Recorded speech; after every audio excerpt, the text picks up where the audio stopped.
Clara Hayes stood on the frozen platform, her hands shaking as she read the letter one last time. I can't marry you. I've chosen another. Don't come looking for me. Benjamin. 11 words. That's all it took to destroy everything. The train was gone. The station was empty. And the ticket clerk had just told her there were no rooms left in town. She was going to freeze to death out here. Then 2 small voices cut through the wind. You need a home, and we need a mommy. Chan, if you're enjoying Clara's story, hit that subscribe button and ring the bell so you don't miss what happens next. Drop a comment with your city. I want to see how far this tale has traveled. Now let's get back to Clara. Deadwood Station, Dakota Territory, winter, 1887. The cold didn't just bite, it carved. Clara stood alone on the platform watching the last carriage disappear into the white nothing. Her carpet bag hung heavy in one hand. Benjamin's letter crumpled in the other. She couldn't let go of it yet. I can't marry you. I've chosen another. 6 months of letters. 1,000 miles of hope. Gone. Miss. The station clerk leaned out the door, arms crossed. You waitin' on someone? Clara's voice came out thin.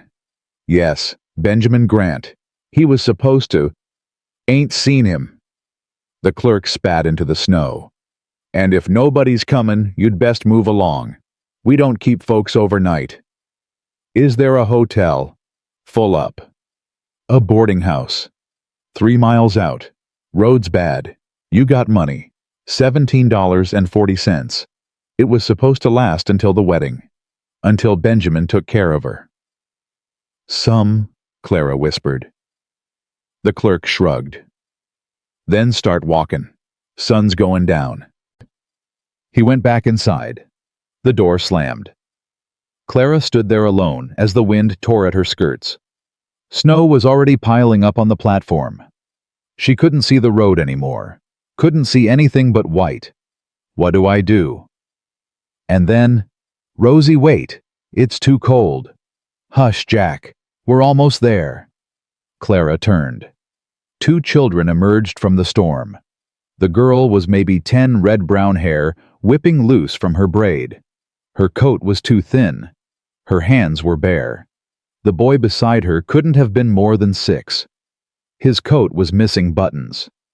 One boot was tied with twine.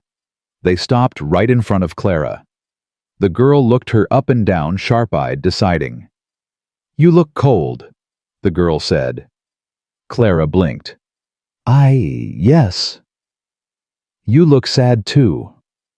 Clara's throat closed up. The boy tugged on the girl's sleeve. Rosie, we gotta go. Pa's gonna be mad. Hush.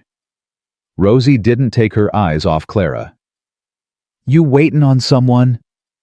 Clara nodded. Yes. But he's not coming. Then you need a place to stay. Clara glanced back at the empty platform, the locked door, the vanishing road. I suppose I do. Rosie held out her bare hand. 'Cause we need a mommy. Clara stared. The wind howled. I beg your pardon. You heard me. Rosie's voice was matter-of-fact, businesslike. You need a home. We need a mommy. Our pa's got a farm past the cottonwoods. He's looking for a wife, but he's too stubborn to ask. So me and Jack figured we'd find one ourselves. Clara's heart pounded. You can't just... Why not? Rosie crossed her thin arms. You got somewhere better to be. Clara opened her mouth. She didn't. Jack stepped closer. His voice was soft, hopeful. Our pa won't hurt you, miss. He's real nice, and he makes good soup. And he won't turn you away in the cold. Pa don't turn nobody away in the cold. Rosie nodded. If you come with us now, you'll be warm 'fore the sun goes down. If you stay here... She glanced at the empty platform. Well, you know what happens then. Clara looked at them, at their chapped cheeks, their bare hands, the way Jack's teeth chattered, even as he tried to smile. She thought about Benjamin's letter. about promises made and broken, about the life she'd imagined and lost. And she thought about freezing to death alone. Slowly she shifted her carpetbag and placed her hand in Rosie's. "All right, show me." Rosie grinned. "You won't regret it." "Clara," she said quietly. "My name is Clara Hayes." "Clara." Rosie tested it, nodding. "Pa's gonna like that." Jack took Clara's other hand. His fingers were ice through her glove. Together, they walked off the platform into the storm. The snow came down harder. Clara slipped twice on the ice. Rosie caught her arm both times. "Careful, miss. It's a hard walk if you don't know it." "How far?" "Not far, just past the fence." Clara's legs were shaking. "Your father. Does he know you went to town?" Silence. Jack piped up. "We didn't tell him." Clara stopped walking. "What?" Rosie turned chin high. "If we'd told him, he would have said no. But he needs help and you need shelter, so it don't matter." "Rosie, you can't bring a stranger into a man's house without—" "He brought us home when nobody wanted us." Rosie's eyes flashed. "Said we were strays. But we were his strays. Now you're our stray." Clara's chest tightened. "I'm not—" "Then what are you?" The words hung there. "What am I?" A woman who'd been promised love and got a letter. A woman with no family, no future, no place. Maybe Rosie was right. "Come on." Rosie's voice softened. "You'll freeze if you stand here thinking." Clara nodded. They kept walking. Through the trees, Clara saw smoke rising, then lamplight, then the house itself low-weathered solid. Relief hit her so hard she nearly stumbled. Rosie pushed the door open. Heat washed over Clara's face. Wood smoke, fresh bread, warmth. She stepped inside, stamping snow from her boots. The room was small. A long table, shelves lined with jars, a braided rug near the stove, and there a loaf of bread cooling its crust, dark and cracked. It looked like home. "Pa," Rosie called. "We're back." Footsteps, boots on wood. A man stepped through the doorway. Clara's breath caught. He was tall, broad-shouldered, dark hair cropped short. A thin scar traced his brow. His sleeves were rolled up despite the cold, and his eyes gray, steady, unreadable. He looked at Rosie, then Jack, then Clara. He said nothing. The silence stretched. Rosie stepped forward. "Pa, this is Clara Hayes. We found her at the station. She didn't have nowhere to go, so we brought her home." The man's gaze didn't leave Clara's face. "You brought her home?" His voice was low, rough. "Yes, sir." "Without asking?" "Yes, sir." Another silence. Then the man looked at Jack. "You cold boy." Jack nodded fast. "Yes, Pa." "Then get by the fire." He shifted his eyes back to Clara. "You too. Sit." Clara hesitated. "I don't want to impose—" "You're already here." He turned toward the stove. "Might as well be warm." He ladled soup into a bowl and set it on the table. "Thank you," Clara whispered. He didn't respond. Just moved to a workbench by the wall where a block of wood and a knife waited. He picked up the knife and started carving his back to her. Clara sat. She wrapped her cold hands around the bowl. The heat seeped into her skin. She took a spoonful. It was the best thing she'd tasted in weeks. Rosie and Jack crept closer, whispering, stealing glances at their father. But the man didn't look up. Just carved, steady and deliberate wood shavings curling away like ribbons. Clara ate in silence. Her eyes wandered. The patched rug, the tin mugs on hooks, the boots drying by the door. Everything here spoke of survival, of care, of a life built one day at a time. When she finished, she set the spoon down. "Mr. Sullivan." He didn't turn. "Wyatt." Wyatt. She swallowed. I'm sorry your children brought me without asking. I'll leave in the morning. Long pause. Then Wyatt set down the knife. He turned to face her. Where would you go? Clara opened her mouth. Nothing came out. Wyatt nodded, like he'd expected that. Then you'll stay. Tonight at least. We'll sort the rest tomorrow.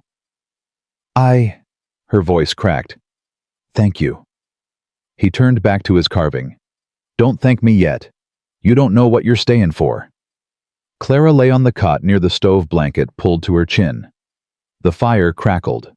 Wind rattled the shutters. She stared at the ceiling. What am I doing? She'd crossed half the country for a man who'd thrown her away. And now she was in a stranger's house because 2 children had decided she belonged here. This is madness. But the alternative was freezing alone on a platform. She closed her eyes, and then she heard it. A voice, low, soft, coming from the children's room. Wyatt was singing. Clara held her breath. The song was old, mournful, a lullaby she half remembered. His voice was rough, unpracticed, but achingly tender. Hush now, child, the night is long, but morning comes and you'll be strong. Clara's throat tightened. This man, this silent, guarded man, was singing his children to sleep, and Clara realized something. She wasn't the only one who'd been left behind. Clara woke to the smell of coffee. She sat up disoriented. The fire had burned to embers, but the room was still warm. On the table, a tin cup steaming. She stood, wrapped the blanket around herself, and crossed to the table. The coffee was strong, bitter, perfect. She took a sip, eyes closing. You sleep all right? Clara turned. Wyatt stood in the doorway, hat in his hands. He looked like he'd been up for hours, sleeves rolled, boots muddy. Yes, thank you. He nodded. Kids are feeding the chickens. Be back soon. I should go. I don't want to be a burden. Wyatt's gray eyes studied her. You got somewhere to be? No. Then stay. Clara blinked. Just like that. Just like that. He set his hat on the hook. I got work needs doing. Kids need watching. You need a place. We can help each other. But people will talk. Let 'em. His voice was flat. I don't live by other folks' tongues. Clara stared at him. This man who barely knew her was offering her a place. No questions. No promises. It was more than Benjamin had ever given. All right, she whispered. I'll stay. For now. Wyatt nodded. Good. Finish your coffee. Kids'll want breakfast when they get back. He walked out. Clara stood there, cup warm in her hands. For the first time in days, she felt something other than despair. She felt hope. Days fell into rhythm. Clara woke early, swept ashes, folded blankets, mended shirts, patched trousers, darned socks. Rosie watched her work asking questions. About the East, about cities, about why Clara had come west. Clara answered carefully. Some things she couldn't say. Like how Benjamin's letters had been her only light in a dark year. Like how she'd believed every word. Like how she'd been fool enough to think a man who wouldn't show his face could give her a future. Instead, she taught them letters. Showed them how to write their names. Praised them when they got it right. And every morning a tin cup of coffee waiting at her place. She never saw Wyatt leave it. Never heard him come in. But it was always there. Warm. Strong. Silent. One afternoon, Jack tugged on her sleeve. Miss Clara, do you know any songs? Clara blinked. Songs? Ma used to sing while she cooked. Jack's eyes were bright. Pa don't sing. Well, he does, but only when he thinks we're asleep. He grinned. He's not very good. Rosie kicked him under the table. Hush, Jack. From the workbench, Wyatt's hands stilled. Just for a moment. Then he kept carving. But Clara could have sworn she saw the corner of his mouth twitch. One morning, Clara reached for her boots. They'd been split at the heel for weeks. She'd meant to fix them, but kept forgetting. She picked one up. The split was gone, stitched neatly with thick thread. Clara stared. Then she looked across the room. Wyatt was already outside the door, swinging shut behind him. Clara set the boot down slowly. Her chest felt tight, warm. He'd mended her boot, without asking, without a word. She laced them up and went outside. Wyatt was chopping wood axe, swinging in steady rhythm. He didn't look up when she approached. "Thank you," Clara said quietly.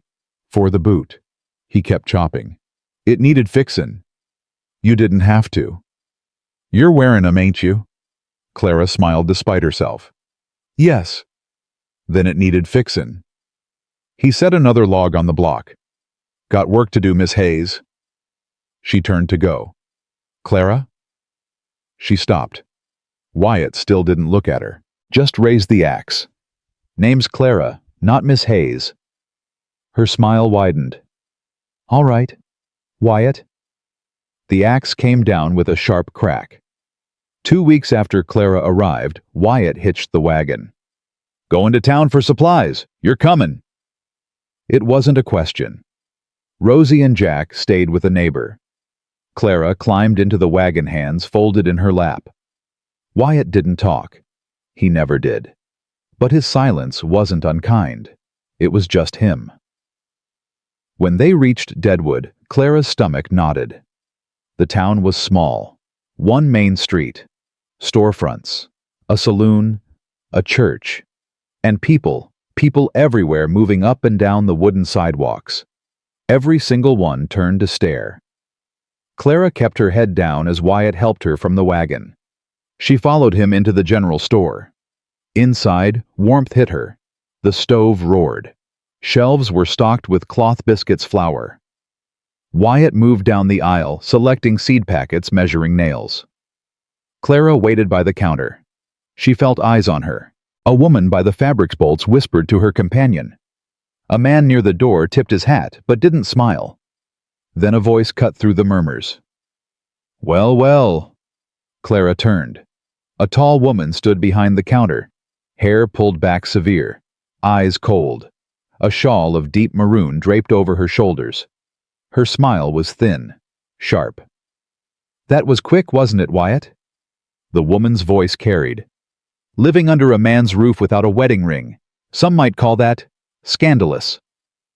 The room went silent. Clara's face burned.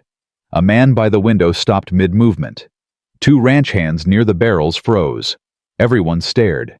Clara forced her voice steady. "We came for supplies." The woman, Mrs. Edith Calloway, arched a brow. "Supplies for a household, I expect. Must be nice to settle in so quickly." Clara's hands shook.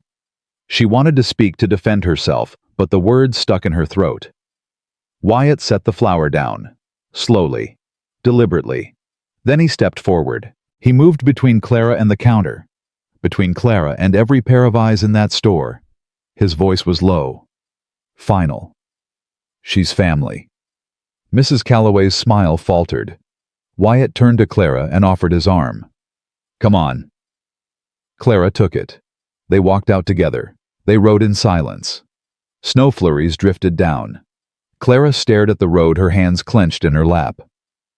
Finally, she spoke. "I'm sorry." Wyatt glanced at her. "For what?"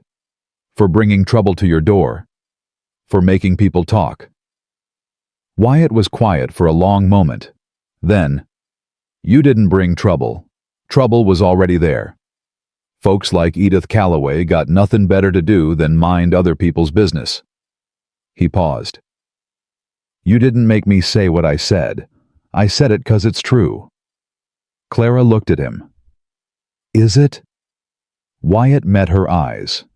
"Your family," he said simply. "Don't matter what a piece of paper says."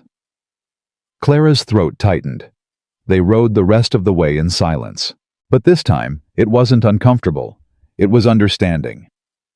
After the children were asleep, Clara found Wyatt on the porch.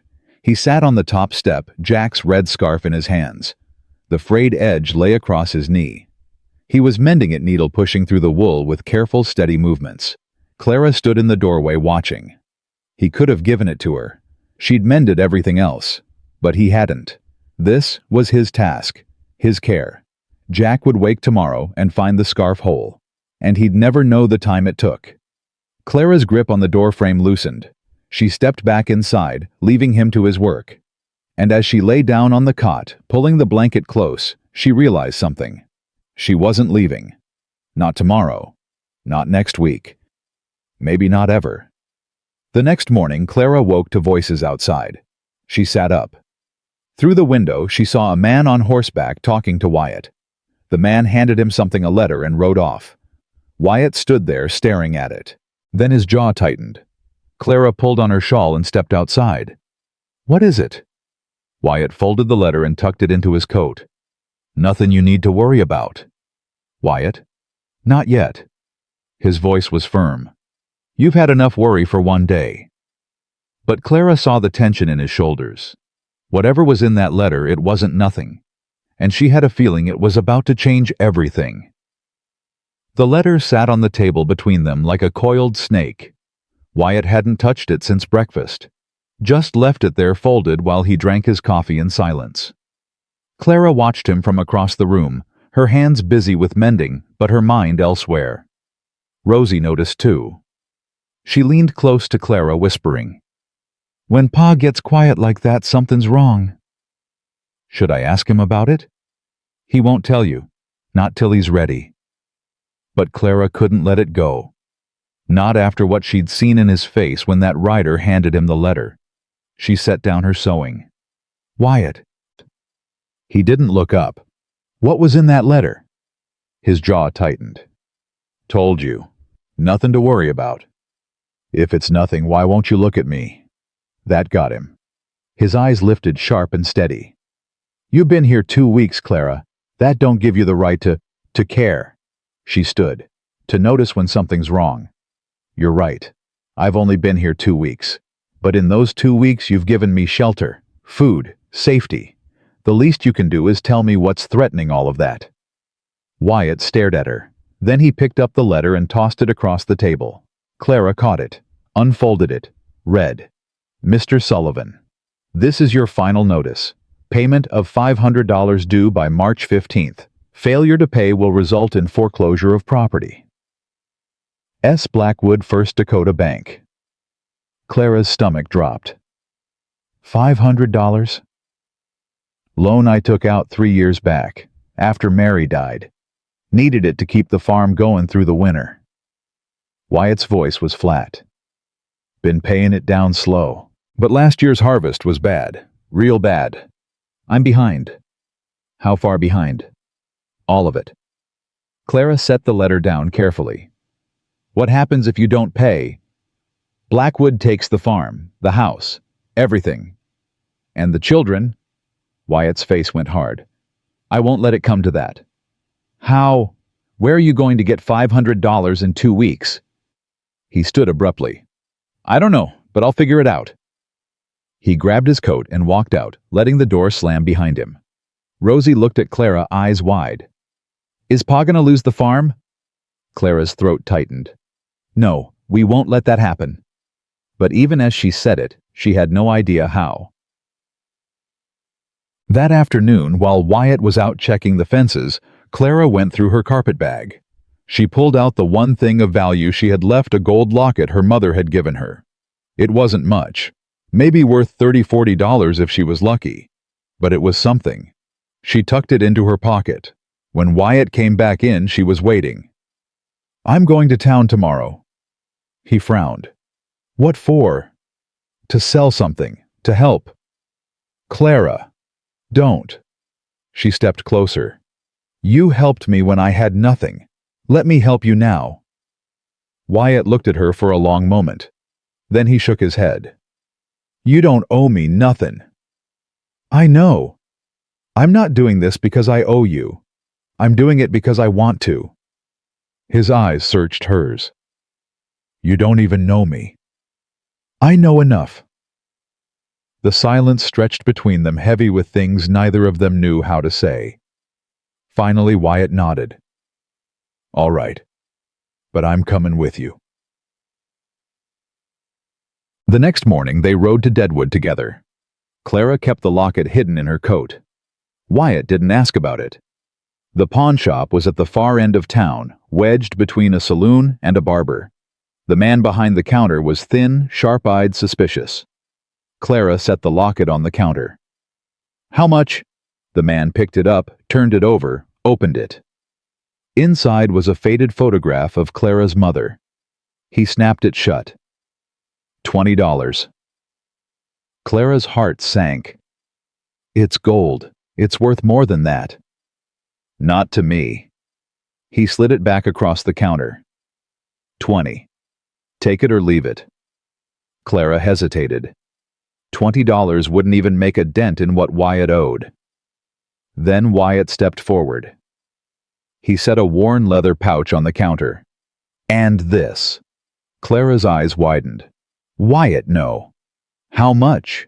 Wyatt's voice was flat. The man opened the pouch. Inside were tools, chisels, knives, carving tools. Hand-forged, well-made. The man examined them carefully. 50 for the lot. "They're worth more than that." 60. Final offer. Wyatt's jaw worked. Those tools had been his father's. Clara could see it in the way he held the pouch, the way his fingers hesitated before letting go. "Wyatt, you don't have to—" 60, Wyatt said. "And the locket. 80 total." The man counted out the money. Wyatt took it without a word. They walked out together. Clara grabbed his arm. "Those tools were just tools." But his voice was rough. "They weren't. They were your father's." Wyatt stopped, looked at her. "And this farm was his too. I'll get new tools, but I can't get a new farm." Clara's eyes stung. "We're still short, $420 short." "I know." Wyatt tucked the money into his coat. "But it's a start." That night, Clara couldn't sleep. She lay on the cot staring at the ceiling, running numbers in her head. $80, 420 to go. 2 weeks left. It was impossible. She heard movement, sat up. Wyatt was at the table, a lamp burning low. He had a piece of paper in front of him, a pencil in his hand. He was writing something, crossing it out, writing again. Clara stood, crossed to him. "What are you doing?" He didn't look up. "Trying to figure out what else I can sell." "Wyatt. The plow. Maybe the extra horse. Some of the furniture." His voice was tight. "If I sell enough, I might get close." "And then what? How will you work the land without a plow? Without a horse?" "I'll figure it out." "You can't give up everything." "I can if it means keeping this place." His voice cracked. He set the pencil down hard. "This is all I got, Clara. This farm, this house. It's all I can give my kids. If I lose it, I got nothing. I am nothing." Clara's heart twisted. "That's not true." "Ain't it?" He looked at her, and for the first time she saw fear in his eyes. Real, raw fear. "I couldn't save Mary, couldn't keep her from dying. And now I can't even keep a roof over my kids' heads. What kind of man does that make me?" Clara reached out, placed her hand over his. The kind who keeps fighting, even when it's hard. Wyatt stared at their hands. "I'm tired, Clara." "I know." "I don't know if I got any fight left." Clara squeezed his hand. "Then let me fight for you." He looked up at her, something broken and hopeful in his eyes. "Why?" "Because you're not nothing, Wyatt Sullivan. You're everything to those kids. And you're—" She stopped, swallowed. "You're something to me too." The air between them went still. Wyatt's hand turned under hers, his calloused palm pressing against hers. "Clara." A knock at the door shattered the moment. They both jumped. Wyatt stood crossing to the door. He opened it. A man stood on the porch, tall, well-dressed, expensive coat, polished boots. His smile was sharp, predatory. "Wyatt Sullivan." "Who's askin'?" "Silas Blackwood." The man stepped forward without being invited. His eyes swept the room, lingering on Clara. "I believe you received my letter." Wyatt's whole body went rigid. "I got 2 weeks." "I know. I just wanted to stop by. See the place before it becomes mine." Blackwood's smile widened. "Nice little farm. Shame you couldn't keep up with the payments. I'll get you your money." "Will you?" Blackwood pulled out a cigar, lit it. "Because from what I hear, you've been selling off your tools, your wife's jewelry. Doesn't sound like a man who's got $500 lying around." Clara stepped forward. "We'll find a way." Blackwood's eyes slid to her. "And who might you be?" "Clara Hayes." "Ah." His smile turned knowing. "The mail-order bride who got left at the station. I heard about you. Staying here without a ring, without a wedding. How convenient." Wyatt moved between them. "Watch your mouth." "Or what?" Blackwood blew smoke toward the ceiling. "You'll threaten me, the man who holds the deed to your land." He laughed. "You got no power here, Sullivan. 2 weeks. That's all you got. And when you can't pay, and we both know you can't, this place is mine. Get out." Blackwood took his time walking to the door.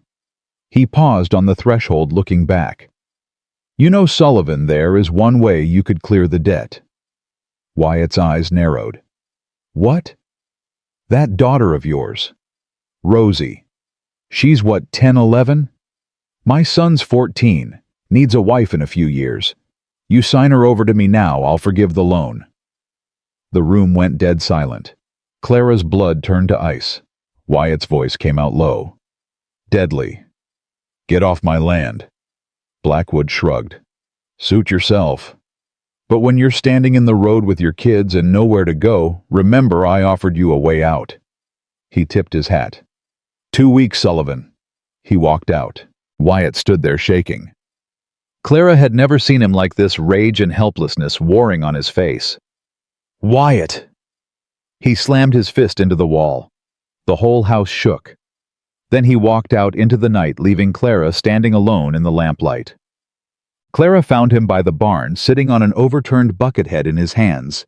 She sat beside him, said nothing. After a long time, Wyatt spoke. "I'd die before I gave him Rosie." "I know. But if I lose this place, she'll end up somewhere worse. They both will. Foster homes, orphanages, or worse." His voice broke. "I can't protect them if I got nothing." Clara took his hand. "Then we make sure that doesn't happen." "How?" She didn't have an answer. They sat there in the cold, holding hands, while the wind whispered through the trees and the night pressed down around them. The next morning, Clara woke with an idea. It was desperate, maybe foolish, but it was all she had. She waited until Wyatt went out to check the livestock. Then she pulled Rosie aside. "How much do you trust me?" Rosie frowned. "A lot." "Why?" "I need to go somewhere, and I need you to not tell your father." "Where?" Clara hesitated. "To see someone who might be able to help." "Who?" "Benjamin Grant." Rosie's eyes went wide.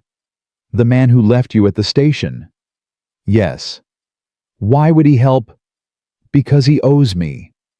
Clara's voice was hard. "And because I'm going to make him." Clara found Benjamin at the saloon. He was at a corner table, cards in hand, a glass of whiskey at his elbow.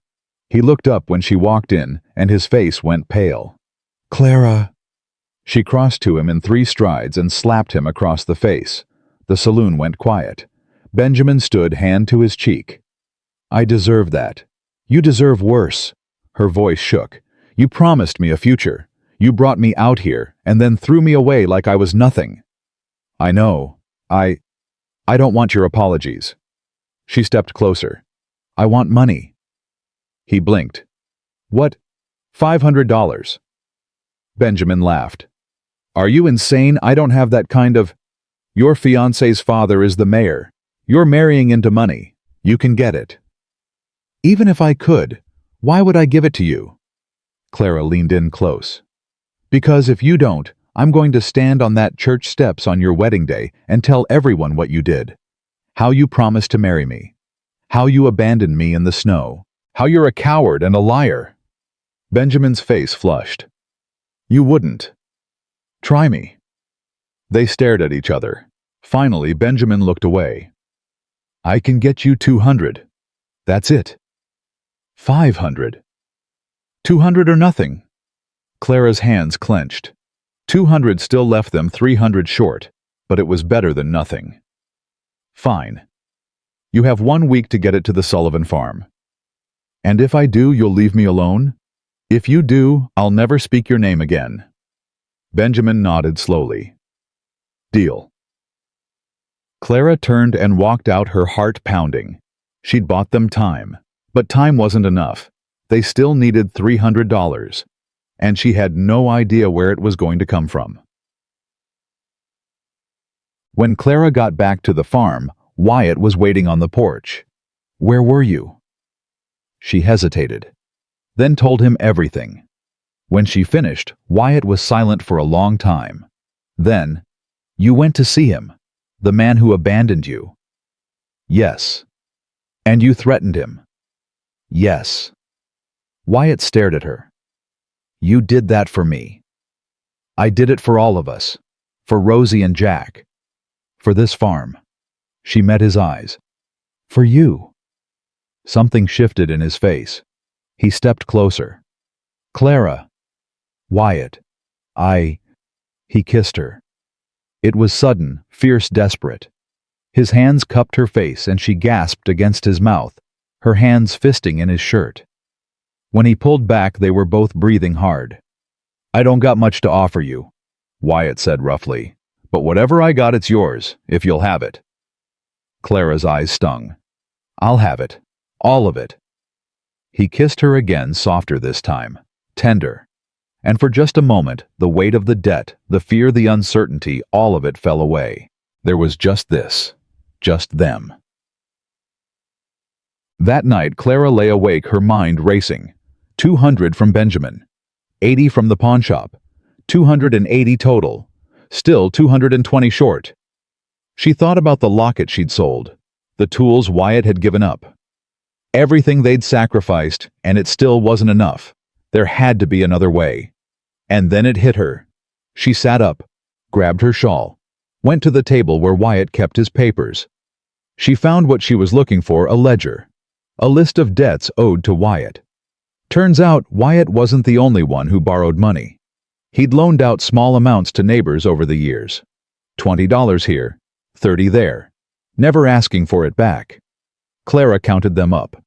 $180.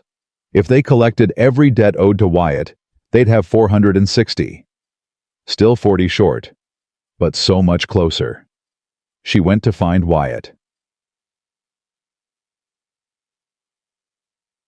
He was in the barn brushing down the horse. Clara held up the ledger. "Why didn't you tell me people owed you money?" Wyatt glanced at it. "Because they don't got it to give. But you need it. And they need it more." He set down the brush. "Most of those folks are barely scraping by. I ain't gonna take food out of their kids' mouths to save my own skin." "Wyatt." "I mean it, Clara. I won't do it." She wanted to argue, wanted to tell him this was survival. But she saw the set of his jaw, the steel in his eyes. This was who he was. A man who'd give everything and ask for nothing. And she loved him for it, even if it meant losing everything. 3 days before the deadline, a wagon pulled up to the house. Clara looked out the window. Her heart stopped. It was the neighbor from 2 miles down, the one who owed Wyatt $30. The man climbed down carrying a cloth sack. Wyatt stepped out to meet him.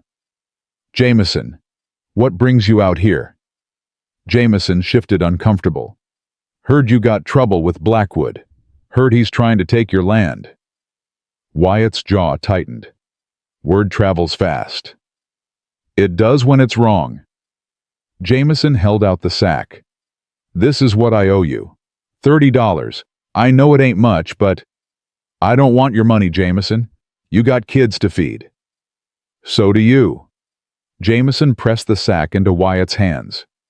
You lent me that money when my barn burned down. Didn't ask questions. Didn't ask for it back. Now it's my turn. Before Wyatt could respond, another wagon appeared. Then another. Within an hour, the yard was full. Neighbors. People from town. People Clara had never seen before. Each one brought money. $10. $20. Whatever they could spare. Clara stood on the porch, tears streaming down her face as one by one they handed over what they had. You helped me fix my roof last spring, one man said.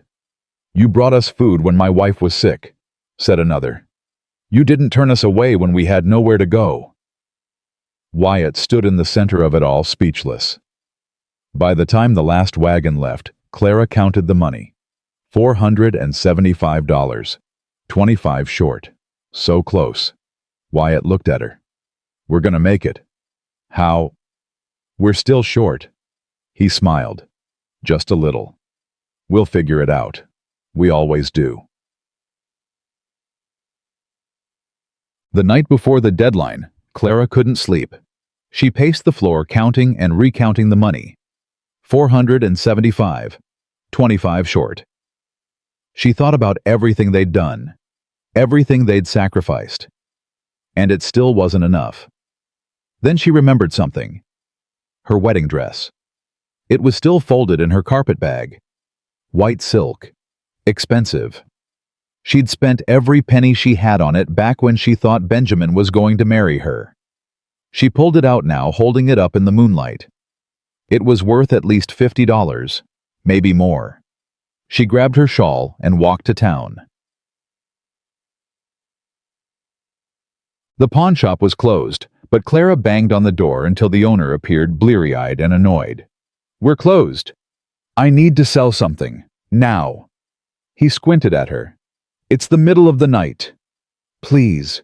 Her voice cracked. Please, I'm out of time. He sighed, opened the door. Clara held up the dress. How much? He examined it, ran the fabric through his fingers. 40. It's worth more than that. Not to me. Clara's hands shook. $40. With what they already had, that would be $515. Enough. Deal. He counted out the money. Clara took it, clutching it to her chest. She ran all the way back to the farm. When she burst through the door, Wyatt was at the table. He looked up, startled. Clara. What?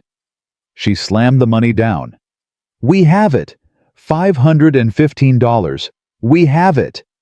Wyatt stared at the bills, then at her. Where did you get this? I sold my wedding dress. His face went soft. Clara, I don't need it anymore. Her voice broke. I'm never going to wear it for him, but I can use it to save you, to save us. Wyatt stood, crossed to her, pulled her into his arms, and Clara let herself cry finally, all the fear and exhaustion pouring out. We're gonna be okay, Wyatt whispered into her hair. We're gonna make it. For the first time in weeks, Clara believed him.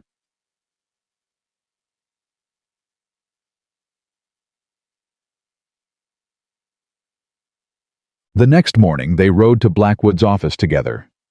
He was sitting behind a massive desk, looking smug when they walked in. Well, well, come to beg for more time. Wyatt set the money on the desk.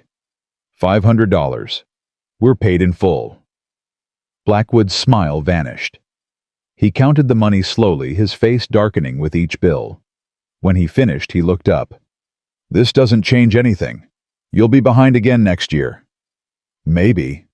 Wyatt's voice was hard. But that's next year. Today this farm is mine. Blackwood's jaw clenched. He scrawled something on a piece of paper and shoved it across the desk. Paid in full. Get out of my office. Wyatt took the paper, folded it carefully. Then he and Clara walked out into the sunlight. They were halfway home when Wyatt pulled the wagon to a stop. Clara looked at him. What's wrong? He turned to face her, and there was something in his eyes she'd never seen before. Not fear, Not determination. Something softer, more vulnerable. Marry me. Clara's breath caught. What? Marry me, Wyatt said again. Not because you need shelter. Not because I need help. Because I... He stopped, swallowed hard. Because I can't imagine waking up tomorrow and you not being there. Clara's eyes filled. Wyatt. I know I ain't much. I know I can't give you fancy things. But I can give you this. A home. A family. Me. His voice roughened. If you'll have it. Clara reached out and cupped his face. Yes. Yes. Yes, I'll marry you. She laughed through her tears. You fool. Of course I'll marry you. Wyatt pulled her into his arms and kissed her like she was air and he'd been drowning. When they finally pulled apart, both breathing hard, Wyatt rested his forehead against hers. Soon as we get home, I'm riding to town for the preacher. Today. Today. His voice was firm. I ain't waiting another day to make you mine. Clara's heart soared. Then let's go home. They rode fast, the wagon rattling over the frozen ground. When they pulled up to the house, Rosie and Jack came running out. Did you pay him? Rosie shouted. Is the farm safe? It's safe, Wyatt called back. He jumped down and swung Jack up into his arms. And there's something else. What? Wyatt looked at Clara. She climbed down from the wagon, smiling. Clara and I are getting married. Today. Rosie's shriek could have shattered glass. She launched herself at Clara, nearly knocking her over. Jack wiggled out of Wyatt's arms and wrapped himself around Clara's legs. You're gonna be our real mama. Jack's voice was muffled against her skirt. Clara knelt down, pulling both children close. I already am. The wedding just makes it official. Rosie pulled back, eyes shining. Can I help you get ready? I'd like that. Wyatt was already moving toward the barn. I'm riding for the preacher. Be back before sundown. Wyatt, wait. He turned. Clara crossed to him, took his hand. Be careful. His eyes softened. Always am. He kissed her once more, quick and fierce. Then he was in the saddle and gone riding hard toward town. Clara watched him disappear, her heart full to bursting. Miss Clara? Rosie tugged on her sleeve. What are you gonna wear? Clara looked down at her plain brown dress patched at the elbows and stained from work. She'd sold her wedding dress to save the farm. She had nothing. Rosie saw her face fall. Wait here. The girl disappeared into the house. Clara heard rummaging, then Rosie returned carrying something wrapped in cloth. Ma's wedding dress, Rosie said softly. Pa kept it, said he couldn't bear to get rid of it. She held it out. But I think Ma would want you to wear it. I think she'd be happy you're marrying Pa. Clara's throat closed up. She took the dress with trembling hands and unfolded it. Simple white cotton. Lace at the collar. Beautiful. Rosie, I can't. Please. Rosie's voice was earnest. You're family now. Ma's dress should stay in the family. Clara pulled the girl into a fierce hug. Thank you. Jack tugged on her skirt. Are you crying again? Clara laughed, wiping her eyes. Happy tears, sweetheart. Only happy tears. But inside, Clara washed up and changed into Mary's dress. It fit almost perfectly, just a little loose in the waist. Rosie braided Clara's hair and wove in a ribbon she'd been saving. You look beautiful, Rosie breathed. Clara looked at herself in the small mirror above the wash basin. She did look different, not just the dress. Something in her face had changed. She looked like she belonged, like she was home. A knock at the door made them all jump. Clara's heart sank. Wyatt couldn't be back yet. It was too soon. Rosie opened the door. It wasn't Wyatt.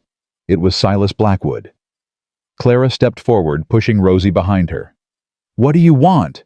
Blackwood smiled, but it didn't reach his eyes. Just wanted to congratulate you on paying off the debt. That was quite a feat. We paid. It's done. Now leave. Oh, I will.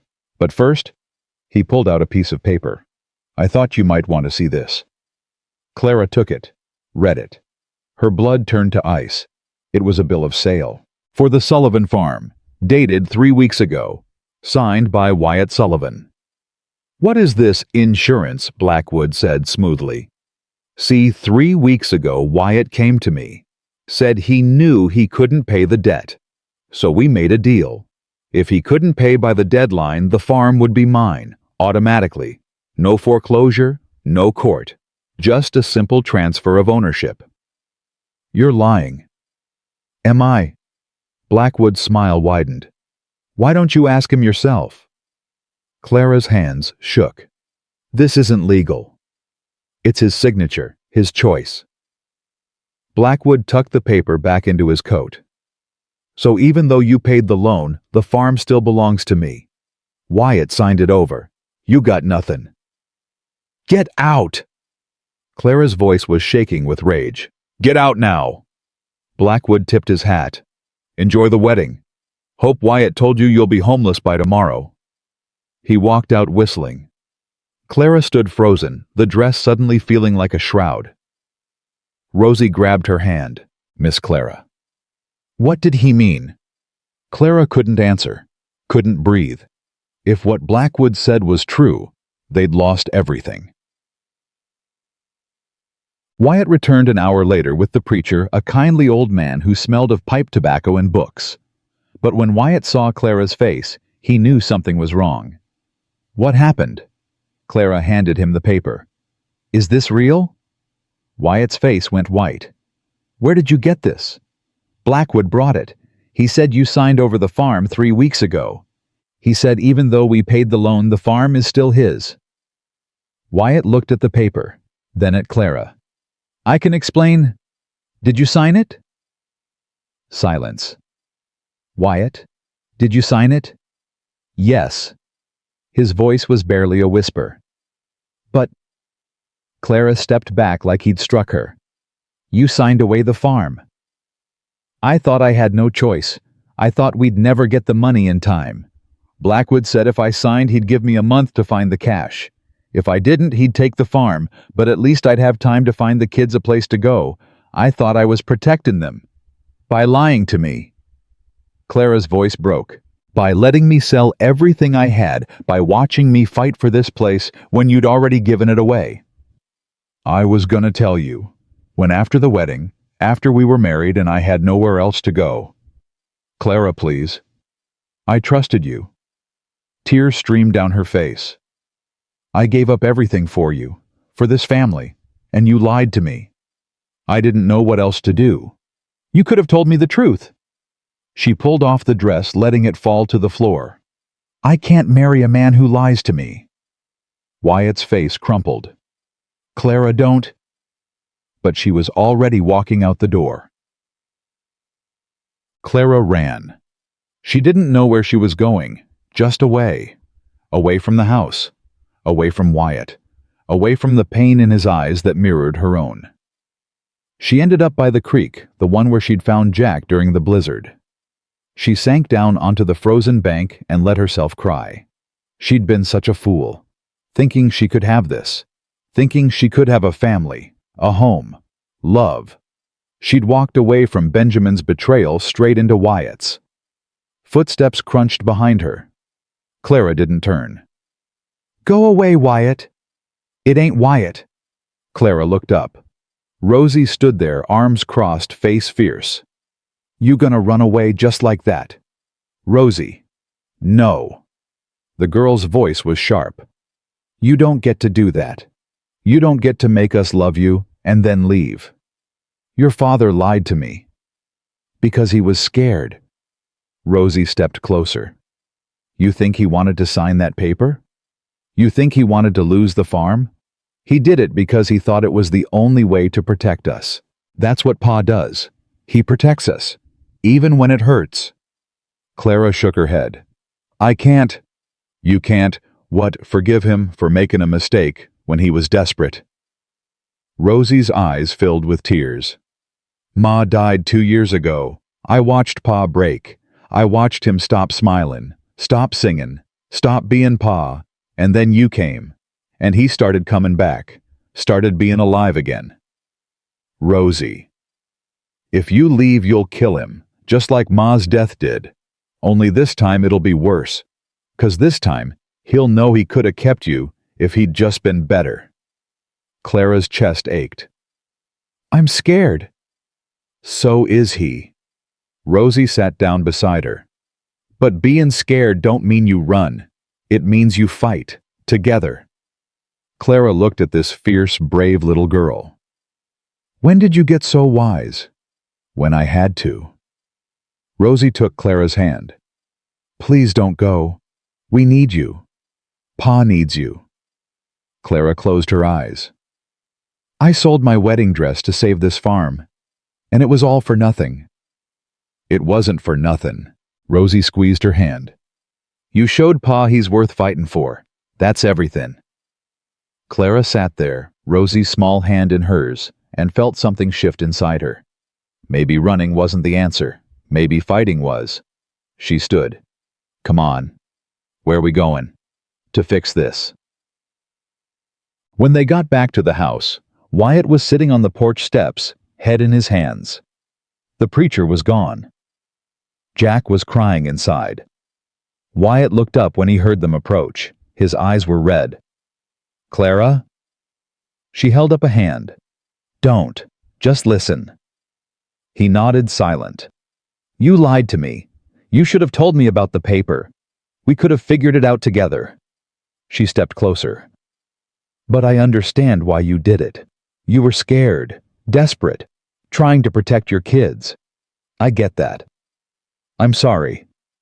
I'm not finished. Her voice was firm. I'm angry and hurt, and I don't know if I can trust you the same way I did before.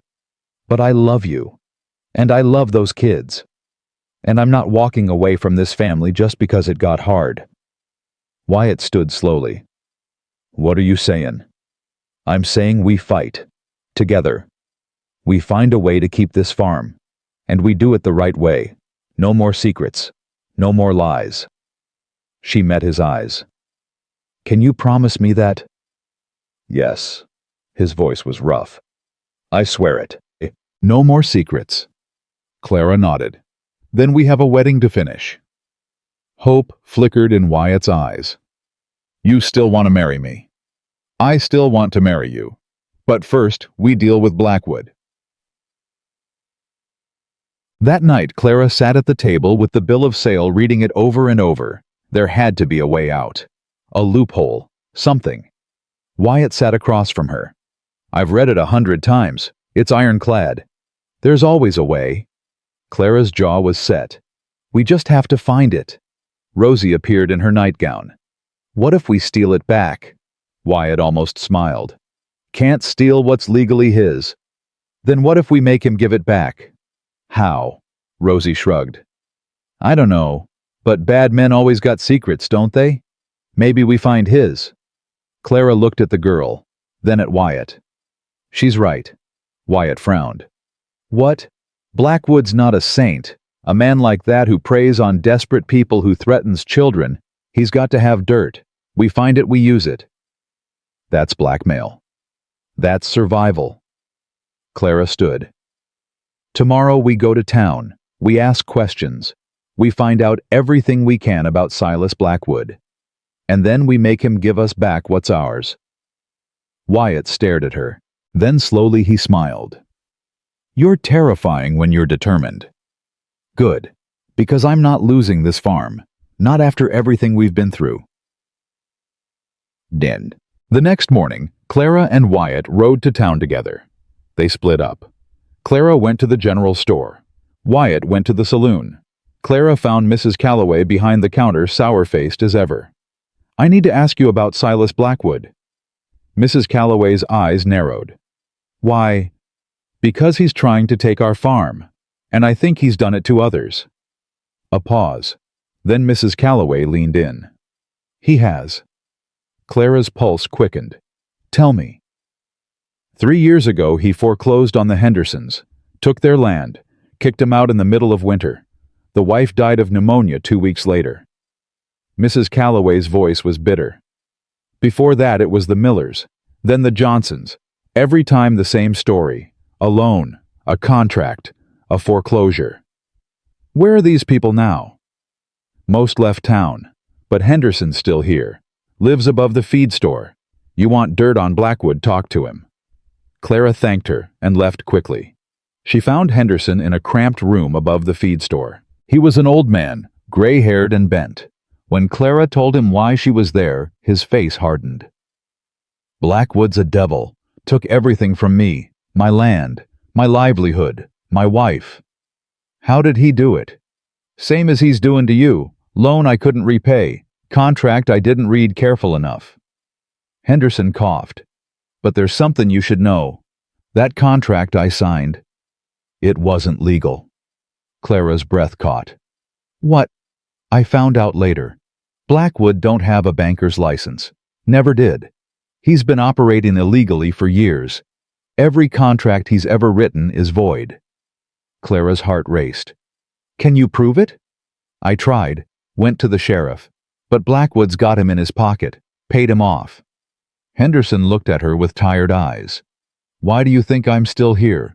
I got nowhere else to go, and no one'll help me fight him. I will. Henderson blinked. What? I'll help you, and you'll help me. Together, we'll bring him down. Clara found Wyatt at the saloon. He was talking to the bartender who was shaking his head. Nothing, Wyatt said when Clara approached. No one'll talk. I found something. Clara pulled him aside and told him everything Henderson had said. When she finished, Wyatt's eyes were blazing. If Blackwood's been operating without a license, every contract he's written is worthless.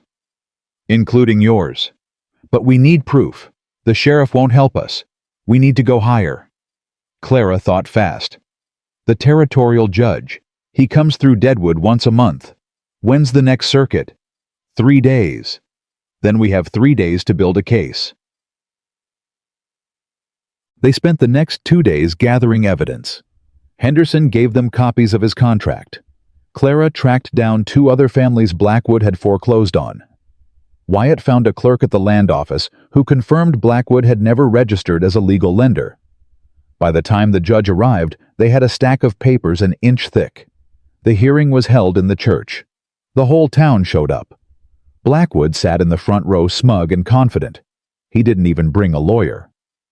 The judge, a stern man named Callahan, listened as Clara laid out the case. She spoke clearly, calmly, presenting each piece of evidence. When she finished, Judge Callahan turned to Blackwood. Mr. Blackwood, do you have a lending license? I don't need one. I'm a private citizen offering loans to... Answer the question. Do you have a license? Blackwood's jaw tightened. No.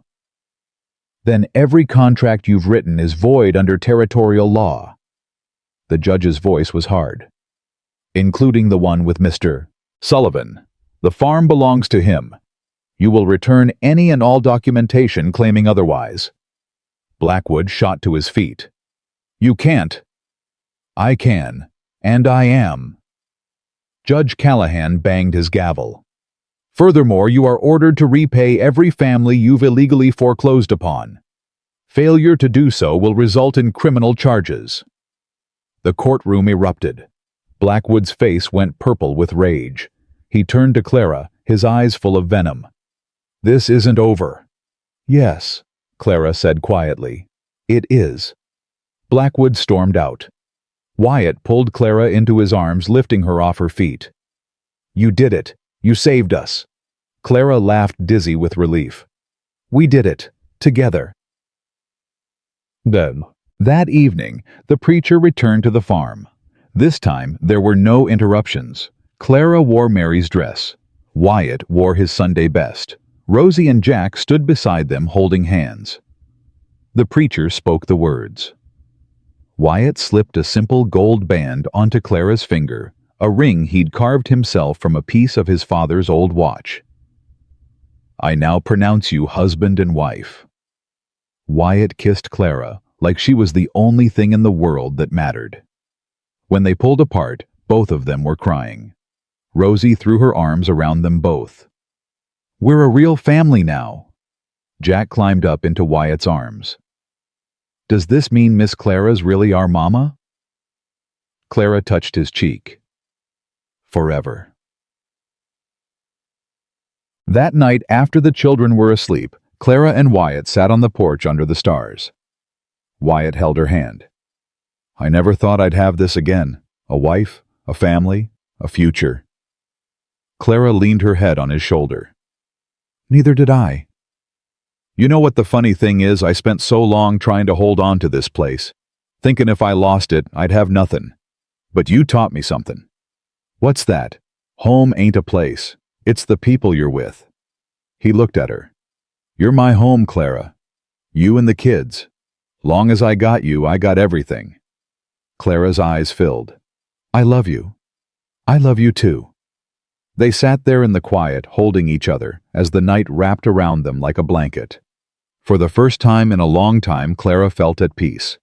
She'd come west, looking for a husband, a home, a future. She'd found all that. But more than that, she'd found herself, and she'd found where she belonged. The peace lasted exactly 3 days. Clara was in the kitchen kneading bread when she heard the horses. Not one. Many. She wiped her hands on her apron and went to the window. 6 men on horseback were riding up to the house. Leading them was Silas Blackwood. Her blood went cold. "Wyatt," she called. He was already moving, grabbing his rifle from above the door. "Get the kids inside. Lock the doors." "What's he doing here?" "Nothing good." Wyatt's voice was grim. "Do what I said. Now." Clara ran to find Rosie and Jack. They were by the barn feeding the chickens. She grabbed them both and pulled them toward the house. "What's wrong?" Rosie asked. "Inside. Now. Don't come out no matter what you hear." She pushed them through the door and turned the lock. Then she grabbed the shotgun Wyatt kept by the stove. Her hands were shaking, but she forced them steady. Wyatt was already on the porch, rifle in hand. Clara stood beside him. Blackwood pulled his horse to a stop 10 feet from the porch. The men behind him spread out, forming a semicircle. They were armed, all of them. "You got some nerve coming here," Wyatt said. Blackwood smiled. It was cold, dead. "I came to give you one last chance." "For what?" "To sell me this land, voluntarily. I'll give you a fair price. You and your new wife can start fresh somewhere else. This land ain't for sale." "Everything's for sale, Sullivan. Just a matter of price." Blackwood's smile widened. "I'm offering you $300. That's generous considering you're squatting on land that should be mine." The judge said my contracts were void. He didn't say I couldn't make a new offer." Blackwood leaned forward in his saddle. $300. Take it or leave it." "I'm leaving it." "Then you're a fool." Blackwood straightened. "Boys." The men behind him dismounted, started walking toward the house. Wyatt raised his rifle. "Take one more step and I'll put a bullet in you." The men stopped, but they didn't leave. Blackwood laughed. "You gonna shoot all of us, Sullivan? You and your mail-order bride?" Clara stepped forward, shotgun aimed at Blackwood's chest. "You want to find out?" Something flickered in Blackwood's eyes. Respect, or maybe fear. "You're making a mistake," he said. "No," Clara said. "You are. Now get off our land." For a long moment, no one moved. Then Blackwood raised a hand. "Stand down." The men hesitated. Then slowly they backed away. Blackwood turned his horse. "This ain't over." "Yes, it is," Wyatt said. "You lost. Accept it." Blackwood's face twisted with rage. "We'll see." He spurred his horse and rode off, the others following. Clara and Wyatt stood on the porch watching them go. When they were finally out of sight, Clara's legs gave out. She sank onto the steps, the shotgun clattering beside her. Wyatt sat down next to her. "You all right?" "No." Her voice shook. "He's not going to stop, is he?" "No, he ain't." "What do we do?" Wyatt was silent for a long time. I don't know. That night, Clara couldn't sleep. She kept seeing Blackwood's face, that cold smile, the way his men had moved toward the house like wolves closing in. They'd won in court, but that didn't mean they were safe. She got up and went to check on the children. Rosie was curled up with Jack, both of them breathing softly. They looked so small, so vulnerable. Clara's chest tightened. She would die before she let Blackwood hurt them. She went back to the main room. Wyatt was sitting at the table cleaning his rifle. He looked up when she entered. Can't sleep. No. He set the rifle down. Come here. Clara crossed to him. He pulled her onto his lap, wrapping his arms around her. She buried her face in his shoulder. I'm scared, she whispered. Me too. What if he comes back? What if next time he doesn't leave? Then we fight. What if fighting's not enough? Wyatt pulled back to look at her. Then we go down fightin'. But we don't give up. We don't run. This is our home, and no one's taken it from us. Clara nodded, but fear still coiled in her stomach like a snake. The next morning a rider came. It was Henderson, the old man from the feed store. He looked frantic. Sullivan, you gotta come quick. Wyatt ran out. What happened? It's the Johnsons, the family that got foreclosed on 3 years back. They came back to town yesterday, hoping to get their land back after the judge's ruling. Last night their house burned down. Clara's blood turned to ice. Burned down to the ground. Mrs. Johnson and the baby barely got out. Mr. Johnson's in Doc's office with burns all over his arms. Henderson's voice shook. It was Blackwood. I know it was. Wyatt's face went hard. Can you prove it? No. But everyone knows. He's sending a message. Cross me, and this is what happens. Clara felt sick. We have to go to the sheriff. Henderson laughed bitterly. Sheriff won't do nothing. Blackwood's got him bought and paid for. Then we go to the judge. Judge left town yesterday. Won't be back for a month. Wyatt swore under his breath. Where are the Johnsons now? At the church. Reverend's letting them stay there till they figure out what to do. Tell them they can come here. We got room. Henderson blinked. You sure if Blackwood finds out you're helping him? I don't care what Blackwood thinks. Wyatt's voice was steel. No one should be homeless because of that man's greed. Henderson nodded slowly. I'll tell him. After he left, Clara turned to Wyatt. If we take them in, Blackwood will come after us next. Probably. Then why? Because it's the right thing to do. Wyatt met her eyes. And because if we don't stand up to him, no one will. Clara took his hand. Then we stand together. The Johnsons arrived that afternoon. Mr. Johnson's arms were bandaged, his face gray with pain. Mrs. Johnson carried a baby that couldn't have been more than 6 months old. They had nothing else. Everything they owned had burned. Clara showed them to the small room off the kitchen. It wasn't much, but it was warm and dry. Thank you. Mrs. Johnson whispered, tears streaming down her face. Thank you so much. You're safe here, Clara said. That's all that matters. That night, Clara made a big pot of stew. They all ate together. Wyatt, Clara, Rosie, Jack, and the Johnsons. It was crowded and loud and chaotic. It felt like family. After dinner, while the children played and the adults cleaned up, there was a knock at the door. Everyone froze. Wyatt grabbed his rifle. Stay here. He opened the door slowly. It wasn't Blackwood. It was Jameson. And behind him, a dozen other farmers. They all carried rifles. We heard what happened to the Johnsons, Jameson said. We figured you might need some help. Wyatt stared. You came to help us. You stood up for us when the bank came collectin'. Now we're standing up for you. Jameson shifted his rifle. Blackwood wants a fight, he's gonna get one. One by one, the other men nodded. Wyatt's voice was rough. I can't ask you to. You ain't asking. We're offering. Jameson looked him in the eye. We're tired of letting men like Blackwood run this town. It's time someone put a stop to it. Wyatt looked back at Clara. She nodded. He turned back to the men. All right, but we do this smart. No one gets killed if we can help it. Agreed. They spent the next hour making a plan. They'd take turns keeping watch on the farm. 2 men at a time, armed and ready. If Blackwood showed up, they'd be outnumbered. It wasn't a perfect plan, but it was something. 3 nights passed without incident. Clara started to hope that maybe Blackwood had given up. Then on the 4th night, Jack woke up screaming. Clara bolted upright, heart pounding. She ran to the children's room.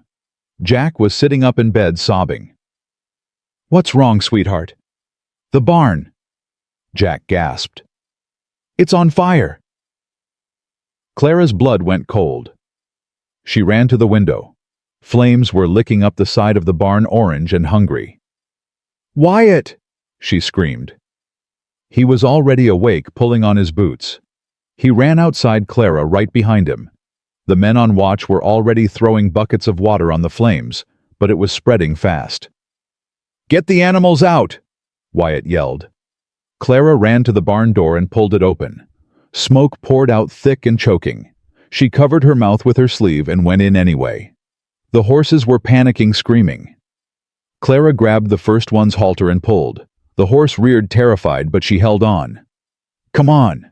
Come on! Finally, the horse bolted out into the night. Clara went back for the second one. That's when she saw him. A man standing in the shadows at the back of the barn. He had a torch in his hand. Their eyes met. Then he turned and ran. Wyatt! Someone's in here! Wyatt appeared beside her, grabbed the second horse and shoved it toward the door. Get out! The roof's gonna collapse! Clara ran. Behind her, she heard a terrible groaning sound. She turned just in time to see the roof cave in, sending up a shower of sparks. Wyatt made it out a second before the whole structure came down. They stood there, breathing hard, watching the barn burn. Everything Wyatt had stored in their tools, feed equipment, was gone. Clara's hands clenched into fists. I saw someone, a man with a torch. Did you recognize him? No, but he ran toward the road. She looked at Wyatt. This was Blackwood. I know. We can't keep living like this, always waiting, always afraid. Wyatt's jaw was tight. Then we end it. How? We take the fight to him. The next morning, Wyatt rode to town. Clara went with him, leaving the children with Mrs. Johnson. They went straight to the sheriff's office. The sheriff, a fat man named Burke, looked up when they entered. His face immediately closed off. I can't help you. You haven't even heard what we want, Clara said. Don't matter. Whatever trouble you got with Blackwood, you handle it yourself. Wyatt stepped forward. He burned down our barn last night. That's arson. You gonna do something about it or not? You got proof it was him? I saw someone. Did you see Blackwood himself? Clara hesitated. No, but... Then I can't help you. Burke leaned back in his chair. Could have been anyone. Drifter, kids playing with fire. You can't go accusing a respected businessman without proof. Respected? Wyatt's voice was dangerous. He's a criminal. The judge said his contracts were void. Didn't say he was a criminal. Burke's eyes were cold. Now get out of my office. Wyatt looked like he wanted to hit him. Clara grabbed his arm. Come on, we're wasting our time. Outside, Wyatt slammed his fist against the wall. He's in Blackwood's pocket, just like Henderson said. Then we go around him. How? Clara thought fast. The newspaper. We tell them everything. Make it public. Blackwood can't hide if everyone knows what he's doing. Wyatt's eyes lit up. That might actually work. They found the newspaper office at the end of Main Street. The editor, a thin man with ink-stained fingers, listened to their story. When they finished, he sat back thoughtful. This is quite an accusation." "It's not an accusation. It's the truth." Clara leaned forward. "Print it. Let people decide for themselves. If I print this, Blackwood will come after me. He's already coming after us. At least if you print it, people will know why." The editor was silent for a long moment. Then he nodded. "All right, I'll run it in tomorrow's edition. But you better be ready for the backlash." "We are," Clara said. But as they left the office, she wondered if that was true. The paper came out the next morning. The headline read, "Local businessman accused of arson intimidation." Within hours, the whole town was talking about it. Some people believed it. Others called it lies. But everyone had an opinion. That afternoon, Clara was in town buying supplies when a woman approached her. It was one of the women from church, Mrs. Davies. "Is it true?" the woman asked quietly. "About Blackwood?" "Every word." Mrs. Davies looked around nervously. Then she leaned in. "He did the same thing to my brother 5 years ago. Burned down his shop when he couldn't pay a loan. My brother left town, never came back." Her voice shook. "I always knew it was Blackwood, but I was too scared to say anything." "You're not alone," Clara said. "There are others, people he's hurt. If we all stand together, he'll come after us." "Maybe, but he can't come after everyone." Mrs. Davies hesitated. Then she nodded. "What do you need me to do?" Clara smiled. "Tell your story. Tell everyone who'll listen." By evening, more people had come forward. A shopkeeper, a widow, a ranch hand. Each one had a story about Blackwood, about loans that turned predatory, about threats, about violence. Clara wrote them all down. That night she and Wyatt sat at the table surrounded by papers. "This is enough," Clara said. "This is proof. It's hearsay.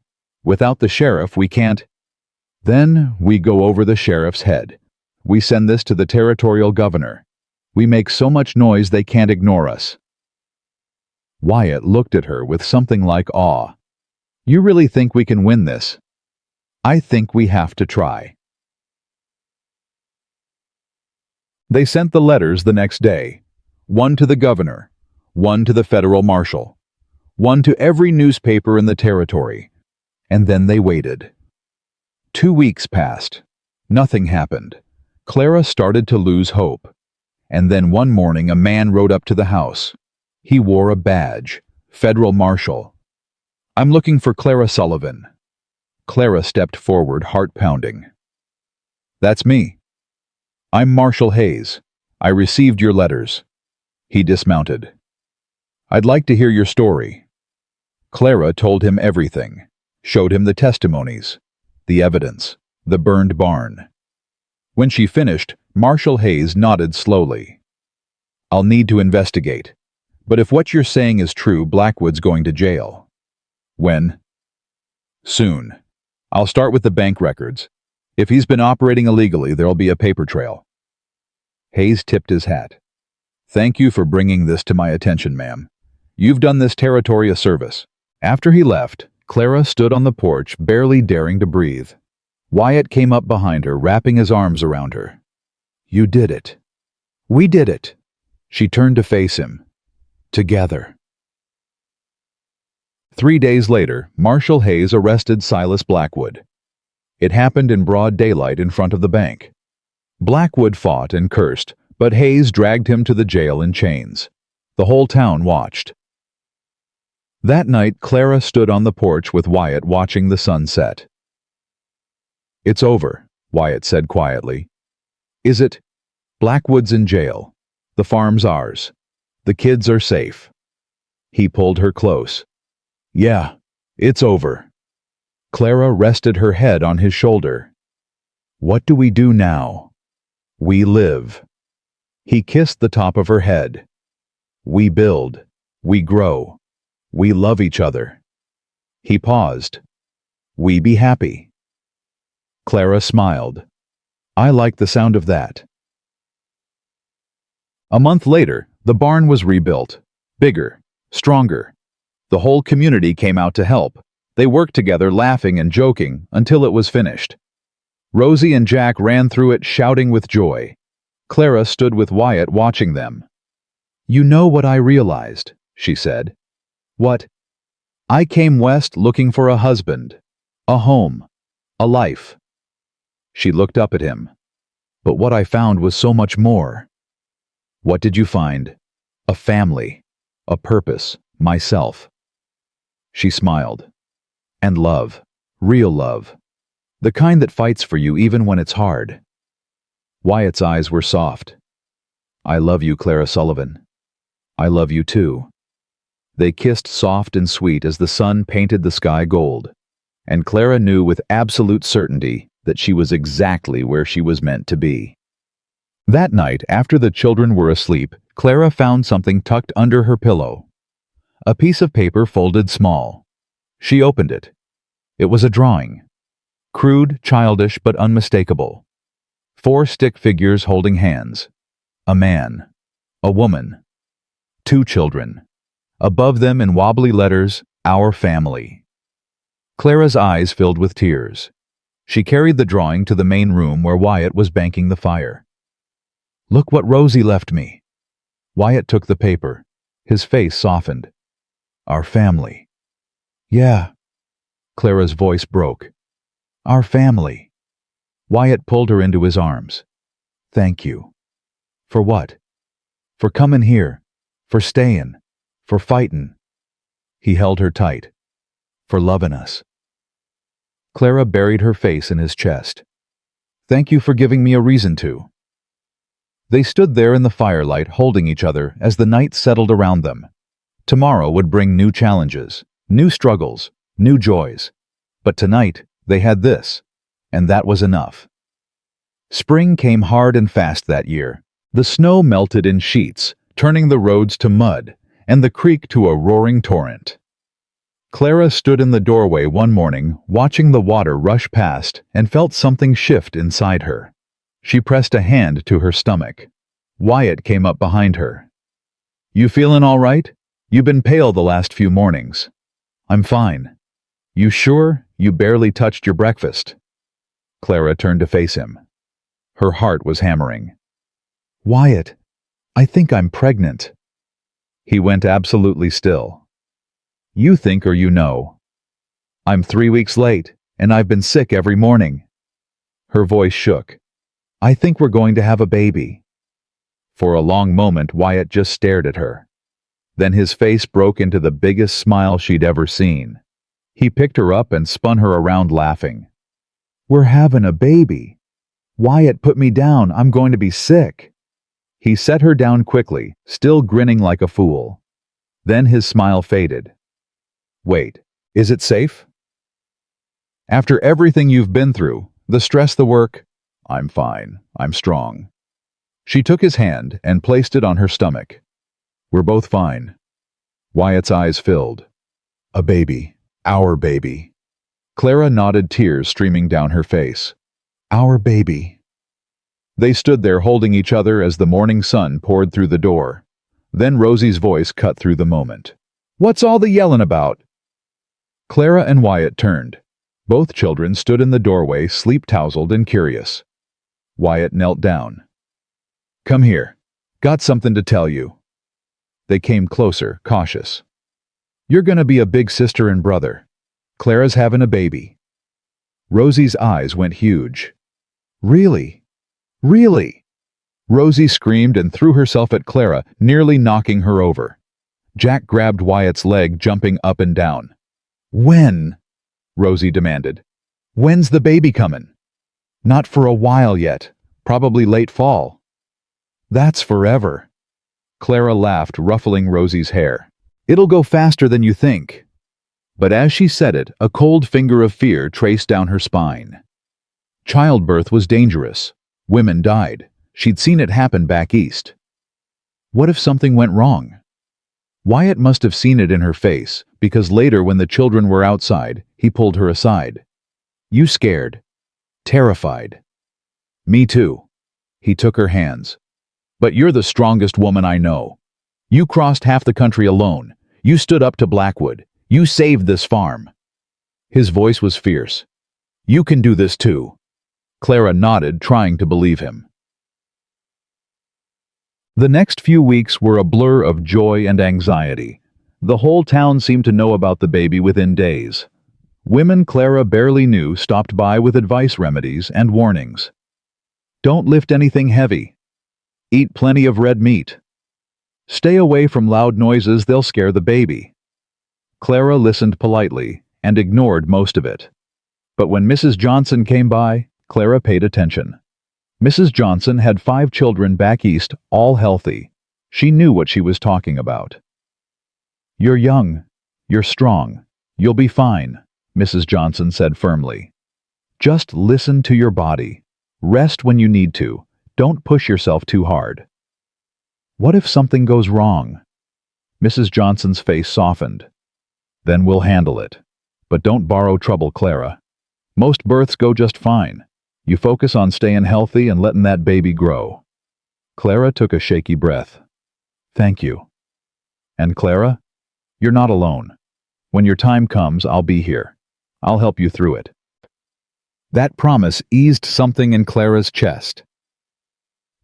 2 months into the pregnancy, Clara was in the garden when she felt the first real flutter, like a butterfly trapped under her ribs. She gasped, hand flying to her stomach. "Wyatt!" He came running from the barn, panic on his face. "What's wrong?" "Nothing's wrong. The baby, it moved. I felt it move." Wyatt's face transformed. "Can I feel—" Clara guided his hand to the spot. They waited, barely breathing. Then it happened again. A tiny flutter against Wyatt's palm. His eyes went wide. "I felt it. I felt our baby." Clara laughed through tears. "That's our child, growing inside me, real and alive." Wyatt pressed his forehead to hers. "Thank you." "For what?" "For this. For everything." His voice broke. "For giving me a reason to believe in tomorrow." But not everything was joy. One afternoon in late spring, Benjamin Grant showed up at the farm. Clara was hanging laundry when she saw him riding up the path. Her whole body went rigid. Wyatt appeared at her side instantly. "What's he doing here?" "I don't know." Benjamin dismounted slowly, hands held up in a gesture of peace. "I'm not here to cause trouble." "Then why are you here?" Wyatt's voice was hard. Benjamin looked at Clara. "I heard you were expecting. Came to congratulate you." Clara's jaw clenched. "That's none of your business." "I know. I just—" He stopped, swallowed. "I wanted to apologize, face to face, for what I did to you." "Little late for that." "I know, but I couldn't let things stand the way they were." Benjamin's face was pained. "I was a coward. I abandoned you when you needed me most, and you ended up here fighting for your life, dealing with men like Blackwood, all because I was too weak to face you." Clara felt Wyatt tense beside her. She put a hand on his arm. "You're right," she said coldly. "You were a coward. You left me to freeze on a train platform because you couldn't be bothered to tell me the truth." "I know. But you know what I'm glad you did." Benjamin blinked. "What?" "If you'd married me, I'd be stuck in a loveless marriage with a man who didn't want me. Instead, I found a real home, a real family, a real husband who'd walk through fire for me." She stepped closer to Wyatt. "So thank you, Benjamin. Thank you for being too weak to keep your promise, because it led me to something better." Benjamin's face crumpled. "I'm sorry." "I know, and I forgive you." Clara's voice was steady. "But I don't need your apology. I don't need anything from you. I have everything I need right here." Benjamin nodded slowly. "You deserve all of it. Every bit of happiness." He turned to Wyatt. "Take care of her." "Every day of my life," Wyatt said. Benjamin mounted his horse and rode away. Clara watched him go, feeling nothing. No anger, no regret, Just peace. You all right? Wyatt asked. Better than all right. She took his hand. I'm exactly where I'm supposed to be. Summer came with a vengeance. The heat was oppressive, making Clara's pregnancy miserable. She was tired all the time, her back ached and her feet swelled. But Wyatt never complained. He took over the heavy work, brought her water constantly, and rubbed her feet every night without being asked. Rosie and Jack hovered like worried mother hens. Should you be standin' so long? Rosie would fret. Want me to get you a pillow? Jack would offer. It drove Clara crazy and warmed her heart in equal measure. One particularly hot afternoon, Clara was resting on the porch when a wagon pulled up. She didn't recognize the driver at first. Then the woman climbed down, and Clara's breath caught. It was Edith Calloway, the woman who'd insulted her in the general store all those months ago. Clara stood slowly, wary. Mrs. Calloway. Edith approached, clutching a basket. She looked uncomfortable. Mrs. Sullivan, I came to apologize. Clara blinked. Excuse me. For what I said. In the store. About you and Wyatt. Edith set the basket on the porch. It was cruel and uncalled for. I had no right to judge you. What changed your mind? Edith looked down. I watched what you did.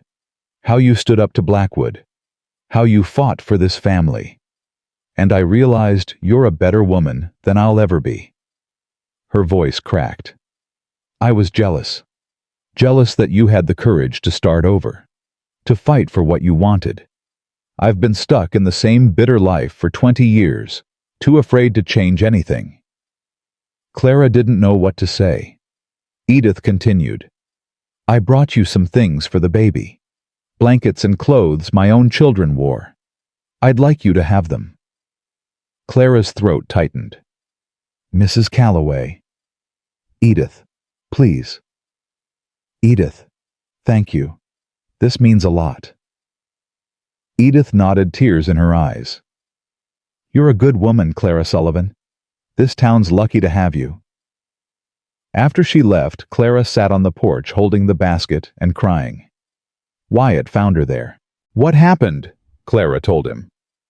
When she finished, Wyatt shook his head in wonder. You changed this whole town. You know that. I didn't do anything. You showed them what courage looks like, what love looks like. He pulled her close. You changed me too, made me believe I could be more than just a man trying to survive. You made me want to live. Clara held him tight, her heart too full for words. Fall arrived with gold and crimson leaves. Clara's belly was huge now, and she waddled more than walked. The baby kicked constantly, keeping her awake at night. This child's gonna be a fighter, Wyatt said one night, feeling the baby thrash against Clara's stomach. Like its mother, Clara said, exhausted. Like both its parents. The pain started on a crisp October morning. Clara was kneading bread when the first contraction hit. She gasped, doubling over. Rosie looked up from her schoolwork. Miss Clara, get your father, now. Rosie ran. Wyatt was there in seconds, face white. Is it time? I think so. I'll get Mrs. Johnson. Wyatt, wait. Clara grabbed his hand.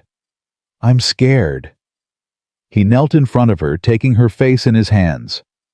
I know, but you're the bravest person I ever met, and I'll be right here, every second. I'm not leaving you. Clara nodded, tears streaming. Wyatt kissed her forehead. I love you. I love you too. He ran for Mrs. Johnson. The labor lasted 18 hours. Clara had never known pain like this. It tore through her in waves, relentless and brutal. She screamed. She cried. She begged for it to stop. Mrs. Johnson stayed by her side, calm and steady. You're doing fine, Clara. Just breathe. That's it. Breathe. Wyatt held her hand so tight she thought the bones would break, but she held on just as hard. I can't do this. Clara gasped during a particularly brutal contraction. I can't. Yes, you can, Wyatt said fiercely. Yes, you can. You're the strongest woman alive. You can do anything. I'm so tired. I know, but you're almost there. Just a little more. Finally, as the sun was setting, Mrs. Johnson said, All right, Clara. Next contraction you push, hard as you can. Clara bore down with everything she had. Again, Clara pushed until she thought she'd split in two, and then a baby's cry, high and thin and angry. It's a girl, Mrs. Johnson announced. A beautiful, healthy girl. Clara collapsed back sobbing with relief and exhaustion. Wyatt was crying too, his face buried in her shoulder. Mrs. Johnson cleaned the baby and wrapped her in a blanket. Then she placed the tiny bundle in Clara's arms. Clara looked down at her daughter. Dark hair, red face, perfect little fingers curling and uncurling. Hello, sweet girl, Clara whispered. I'm your mama. The baby opened her eyes gray like Wyatt's and seemed to stare right at her. Wyatt leaned over, touching the baby's cheek with one gentle finger. She's perfect. She's ours. They sat there, the three of them, as the room filled with golden evening light. Then Rosie and Jack burst through the door. Can we see? Can we see? Clara smiled through her tears. Come meet your sister. The children crept forward, eyes huge. She's so small, Jack breathed. What's her name? Rosie asked. Clara looked at Wyatt. They'd talked about names but never decided. Grace, Wyatt said suddenly. Her name is Grace. Clara's eyes filled again. Grace, because she's a gift we never expected. And because she saved us, Wyatt added. All of us. Clara nodded. Grace Sullivan, welcome home. The first few weeks with Grace were exhausting. The baby cried constantly day and night. Clara was sore and tired and overwhelmed. But every time she looked at her daughter's face, every time Grace wrapped her tiny hand around Clara's finger, the exhaustion melted away. Wyatt was amazing. He walked Grace at night when Clara was too tired. He changed diapers without complaint. He sang the same lullaby to Grace that he sang to Rosie and Jack. And Clara fell in love with him all over again. One night when Grace was 3 weeks old, Clara woke to find Wyatt's side of the bed empty. She got up and found him on the porch holding Grace, staring out at the stars. Couldn't sleep? She asked softly. Just thinking. Clara sat beside him. About what? About how different my life is now. A year ago, I was alone, broken, just trying to get through each day without falling apart. He looked at Grace, sleeping in his arms. And now I got you, and Rosie and Jack, and this little miracle. You deserve it. I don't know about that. His voice was rough. But I'm grateful for it. Every single day. Clara leaned her head on his shoulder. So am I. They sat there in the quiet, watching the stars, their baby breathing softly between them. Winter came again, but this time Clara wasn't afraid. She had a home, a family, a future. On Christmas morning, they all gathered around the tree Wyatt had cut down. It wasn't much, a scrappy pine decorated with strings of popcorn and paper stars the children had made, but it was theirs. Rosie and Jack opened their presents. New boots, a doll, a wooden train Wyatt had carved. They squealed with delight. Grace lay in Clara's arms, oblivious to the excitement, sleeping peacefully. Wyatt handed Clara a small package. For you. Clara unwrapped it carefully. Inside was a locket, silver, simple, beautiful. She opened it. On one side was a photograph of the four of them taken in town last month. On the other, an engraving, my heart, my home, my Clara. She couldn't speak through the tears. Wyatt took the locket and fastened it around her neck. So you never forget. Forget what? That you're loved, that you belong here, that this is your home. Clara kissed him soft and long. I could never forget. Dag. That night, after the children were asleep and the fire burned low, Clara and Wyatt sat together on the porch. It was cold, but they bundled up, neither wanting to go inside yet. "You know what I realized," Clara said. "What's that? A year ago, I was standing on a train platform, freezing and alone, thinking my life was over, thinking I had nothing left." She looked at him. "But I was wrong. My life wasn't ending. It was just beginning." Wyatt pulled her closer. "I know what you mean. When Mary died, I thought I'd never be whole again. Thought I'd spend the rest of my life just going through the motions." He kissed the top of her head. "Then you showed up, and you made me whole again." Clara's eyes filled. "I love you, Wyatt Sullivan." "I love you too, Clara Sullivan. More than words can say." They sat in silence, holding each other as the first snowflakes began to fall. Inside, their children slept safely. Their baby breathed softly in her cradle. The fire crackled. The farm stood solid and strong around them. This was home. This was family. This was love. And Clara knew with absolute certainty that she'd finally found where she was meant to be. Not because someone had promised her a future, not because she'd been rescued, but because she'd fought for it, because she'd chosen it, because she'd built it with her own two hands and a heart that refused to give up. She'd come west as a mail-order bride nobody wanted, but she'd become something more: a wife, a mother, a fighter, a survivor. She'd become Clara Sullivan. And that was the greatest gift of all. Wyatt must have felt her smile against his shoulder. "What are you thinking about?" Clara looked up at the stars, bright and endless above them. "I'm thinking about how two lost children found me on a train platform and changed my whole life. Our whole lives." "Yeah." Clara's voice was soft. "Our whole lives." And in that moment, sitting on the porch of the farm, she'd saved, holding the man she loved with their children sleeping peacefully inside, Clara felt something she'd never felt before. Complete. Not because her life was perfect, not because there wouldn't be more struggles ahead, but because she knew no matter what came, she wouldn't face it alone. She had a home. She had a family. She had love. And that was everything. The snow fell softly around them, blanketing the world in white. A new year was coming. New challenges. New joys. New memories to make. But tonight there was only this. Only them. Only love.